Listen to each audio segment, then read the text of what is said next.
हाँ, तो प्यारे विद्यार्थियों, नमस्कार। आप सभी का हमारे इस online e learning digital platform Aravali education पर आप सभी का वेलकम है।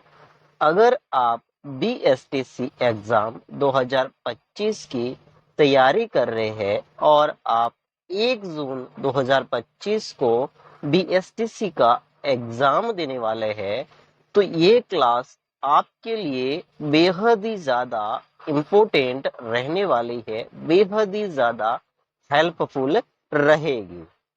बिकॉज इस क्लास के अंदर मैं आपको राजस्थान जीके के वो मोस्ट इम्पोर्टेंट एमसीक्यूज करवाऊंगा, यानी कि राजस्थान जीके से रिलेटेड वो सबसे ज्यादा अति महत्वपूर्ण प्रश्न है, वो यहाँ करवाऊंगा, जो 100% एग्जाम के अंदर छपेंगे, जो आपके सिलेक्शन को 100% कवर करेंगे। तो प्यारे विद्यार्थी, अगर हमारे इस online e learning digital platform Aravali education पर पहली बार विजिट कर रहे हैं, तो हमारे इस चैनल अरावली एजुकेशन को सब्सक्राइब जरूर करें, वीडियो को लाइक करें और नीचे एक प्यारा सा कमेंट करें, ताकि ऐसी ही नेक्स्ट सीरीज है वो मैं आपके लिए ला सकूं। तो मुझे उम्मीद है आपने सब्सक्राइब कर दिया होगा। तो करते हैं आज की इस क्लास की शुरुआत, जिसके अंदर हम लोग राजस्थान जीके के जो सबसे मोस्ट इंपोर्टेंट प्रश्न हैं, जो 100% पेपर के अंदर छपने वाले हैं, उनके बारे में डिस्कस करेंगे। So let's start our class. तो देखते हैं आज के हमारे जो मोस्ट इंपोर्टेंट प्रश्न जो 100% एग्जाम के अंदर छपेंगे। तो उन प्रश्नों की सीरीज के अंदर आपका पहला प्रश्न है प्रश्न नंबर फर्स्ट। प्रश्न नंबर पहला है, राजस्थान का वह स्थल जो पशुपालन का प्राचीनतम साक्ष्य प्रस्तुत करता है, तो वो कौन सा है? 4 ऑप्शन है आपके पास में, दर, आहड़, कालीबंगा, बागोल। इन चारों में से वो राइट ऑप्शन कौन सा है जो पशुपालन का प्राचीनतम साक्ष्य प्रस्तुत करता है? तो इसका आंसर आप मुझे नीचे कमेंट सेक्शन में जरूर बताएं। मैं इसका आंसर आपको बताता हूं। इसका आंसर राइट आंसर है वो है आपका ऑप्शन नंबर सी, यानी कि कालीबंगा।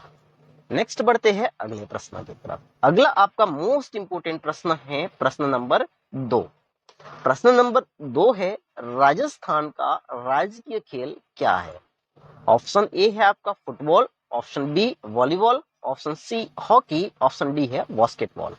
तो यहाँ 4 ऑप्शन है, तो 4 ऑप्शन में से आपका राइट ऑप्शन है वो है आपका ऑप्शन डी, यानी कि बास्केटबॉल है। वो राजस्थान का राजकीय खेल है, जिसे 1984 के अंदर राजकीय खेल का दर्जा दिया गया।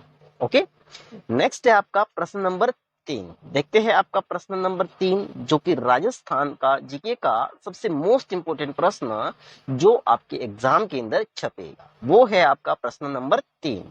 प्रश्न नंबर 3 है, राजस्थान के भौगोलिक क्षेत्र को राजस्थान नाम कब दिया गया? ओके, ऑप्शन ए है आपका 15 अगस्त 1947 को, ऑप्शन बी है 1 नवंबर 1956 को, ऑप्शन सी है 8 मार्च 1950 को, या फिर ऑप्शन डी में है आपका 25 मार्च 1956। तो राजस्थान के इस भौगोलिक क्षेत्र को राजस्थान नाम कब दिया गया था? तो वो दिया गया था राजस्थान की एकीकरण के 7वें चरण के अंदर, और वो था आपका 1 नवंबर 1956 के अंदर।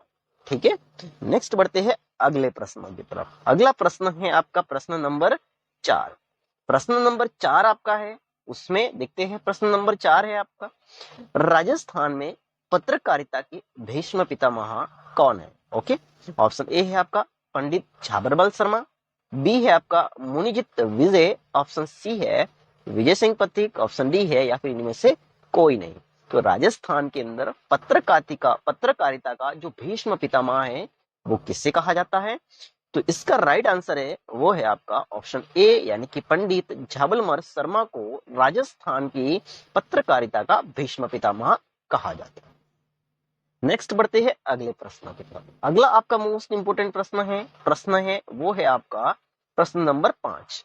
प्रश्न नंबर 5 है, राजस्थान में 1857 की विद्रोह की शुरुआत कहां से हुई?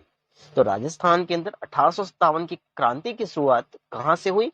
ऑप्शन ए है आपका नीमच छावनी, ऑप्शन बी है एरिनपुर, यहाँ पे एनी नहीं है एरिनपुर, ठीक है ना, तो वो है आपका एरिनपुर छावनी, ठीक है ना, एरिनपुरा छावनी, और दूसरी है आपका देवली छावनी, और ऑप्शन डी है आपका नसीराबाद छावनी। तो राजस्थान के अंदर 1857 के विद्रोह की शुरुआत होती है, वो होती है नसीराबाद छावनी से 28 मई को होती है 1857 के अंदर, ठीक है ना। तो राजस्थान में 1857 के विद्रोह की शुरुआत कहां से हुई? नसीराबाद से, और इसकी डेट है आपकी 28 मई। नेक्स्ट बढ़ते हैं अगले प्रश्न की तरफ। अगला प्रश्न है आपका प्रश्न नंबर 6।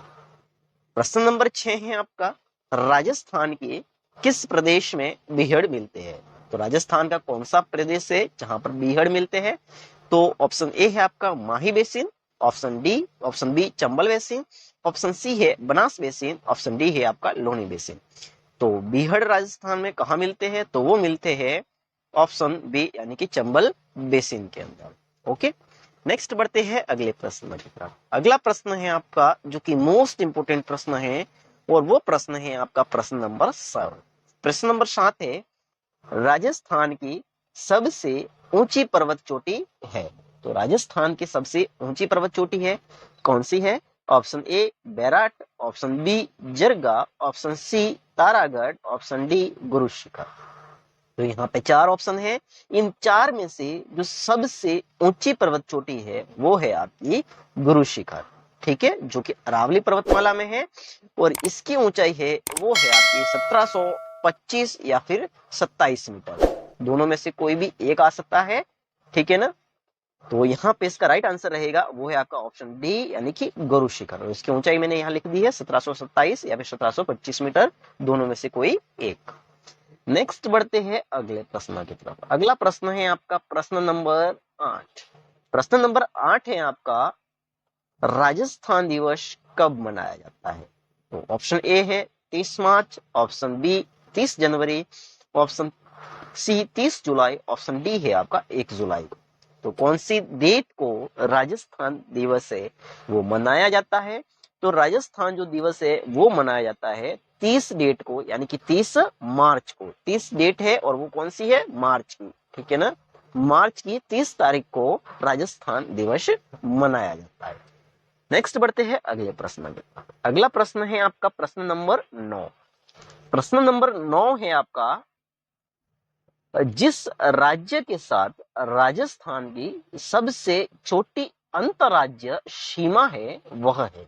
तो राजस्थान के अंतरराज्य सीमा पर सबसे छोटा राज्य कौन सा है? Option A Gujarat, option B Punjab, option C Haryana, option D Madhya Pradesh. तो यहाँ पे इसका राइट आंसर है वो है आपका ऑप्शन बी पंजाब। पंजाब के साथ में लगती है और वो लगती है 89 किलोमीटर, ठीक है। तो राजस्थान की सबसे छोटी अंतरराज्य सीमा पंजाब के साथ में लगती है और वो सीमा की लंबाई कितनी है? 89 किलोमीटर। और सबसे ज्यादा किसके साथ में लगती है? तो सबसे ज्यादा लगती है मध्य प्रदेश के साथ में, और उसकी लंबाई है 1600 किलोमीटर। ओके, नेक्स्ट बढ़ते हैं अगले प्रश्न के। अगला प्रश्न है आपका प्रश्न नंबर 10। प्रश्न नंबर 10 है आपका राजस्थान में पाई जाने वाली मिट्टियों में किसका क्षेत्र सर्वाधिक है? ठीक है, कांप मृदा, रेतीली मृदा, जलोढ़ मृदा, लाल व पीली मृदा। तो क्षेत्रफल है वो किसका ज्यादा है? ठीक है ना, उपजाऊ कौन सी है वो नहीं है यहाँ पे आपका कि कौन सी मिट्टी है जिसका क्षेत्रफल ज्यादा है। तो आप सभी को पता है कि राजस्थान के अंदर रेगिस्तान है, और रेगिस्तान के अंदर जो मिट्टी है वो है रेतीली। तो यहाँ पे सबसे ज्यादा रेतीली मृदा है, यानी कि ऑप्शन बी है वो इसका एकदम राइट आंसर है। नेक्स्ट बढ़ते हैं अगले प्रश्न की तरफ। अगला आपका मोस्ट इंपोर्टेंट प्रश्न है, वो प्रश्न है आपका प्रश्न नंबर 11 कि राजस्थान में चूलिया जलप्रपात किस नदी पर बना हुआ है? तो किस नदी पर है? माही नदी पर, ऑप्शन बी सोम नदी, ऑप्शन सी है चंबल नदी, ऑप्शन डी है लोनी नदी पर। तो राजस्थान में जूलिया वाटरफॉल जो जलप्रपात है वो कौन सी रिवर पर है? तो वो रिवर है आपकी चंबल रिवर पर। ओके, नेक्स्ट बढ़ते हैं अगले प्रश्न की तरफ। अगला प्रश्न है आपका प्रश्न नंबर 12। प्रश्न नंबर 12 है, देखते हैं, नक्की झील राजस्थान के किस जिले में स्थित है? तो नक्की झील है वो राजस्थान के कौन से जिले में स्थित है? ऑप्शन ए नागौर में, ऑप्शन बी जालोर में, ऑप्शन सी सिरोही में, ऑप्शन डी पाली के अंदर। तो आप सभी को पता है ये नक्की झील माउंट आबू सिरोही के अंदर स्थित है, यानी कि ऑप्शन सी है वो इसका एकदम राइट आंसर है। नेक्स्ट बढ़ते हैं अगले प्रश्न की तरफ। अगला प्रश्न है आपका प्रश्न नंबर 13। प्रश्न नंबर 13 है, इंदिरा गांधी नहर परियोजना IGNP में लिप्त नहरों की संख्या कितनी है? Option A 5, option B 6, option C 7, option D है वो है 8। मोस्ट इंपोर्टेंट प्रश्न का जो राइट आंसर है वो आप नीचे कमेंट सेक्शन में बताइएगा। तो ये आपके लिए एक होमवर्क है, तो इसका आंसर आप नीचे कमेंट बॉक्स में जरूर करिएगा। अगर आपको नहीं आता है तो कमेंट बॉक्स में बता दीजिएगा, तो मैं आपको वहां पे बता दूंगा। अभी आपके लिए एक होमवर्क है, तो इसको आप खुद करेंगे और इसका आंसर नीचे कमेंट सेक्शन में बताए, और नहीं आता है तो वो भी जरूर बताए। नेक्स्ट बढ़ते हैं अगले प्रश्न की तरफ। अगला प्रश्न है आपका प्रश्न नंबर 14। प्रश्न नंबर 14 है, राजस्थान में सर्वाधिक वन क्षेत्र है, ओके, उदयपुर और राजसमंद जिलों में, सवाई माधोपुर करौली जिलों में, चित्तौड़गढ़ जिलों में, या फिर कोटा और बारां जिलों के अंदर। तो राजस्थान में जो सर्वाधिक जो वन क्षेत्र है वो है आपका कहां पर है? तो वो है ऑप्शन ए उदयपुर और राजसमंद जिलों के अंदर। सबसे ज्यादा राजस्थान के अंदर वन देखने को मिलते हैं। नेक्स्ट बढ़ते हैं अगले प्रश्न की तरफ। अगला प्रश्न है आपका प्रश्न नंबर 15। प्रश्न नंबर 15 है, सागवान रोपण हेतु सबसे उपयुक्त जिला है? Option A Jalore Sirohi, option B Bharatpur Alwar, option C Sriganganagar Bikaner, option D Banswara Udaipur. तो सागवान को रोपण करने के लिए जो सबसे उपयुक्त है, जो बेस्ट जिला है, वो कौन सा है? तो वो है आपका ऑप्शन डी बांसवाड़ा और उदयपुर, जो सागवान के लिए सबसे बेस्ट जिले है। तो इस तरह से आज की इस क्लास के अंदर मैंने आपको टोटल 15 MCQs करवाए हैं, जो कि आपके आगामी BSTC एग्जाम जो 1 जून को आपका होगा उसके लिए मोस्ट इंपोर्टेंट रहेगी और आपके लिए बेहद ही ज्यादा हेल्पफुल रहेगी। वीडियो कैसी लगी नीचे कमेंट सेक्शन में मुझे जरूर बताएं, और इसका सेकंड पार्ट चाहिए तो उसके लिए भी कमेंट सेक्शन में मुझे जरूर बताएं। Thank you so much. जय हिंद, जय भारत।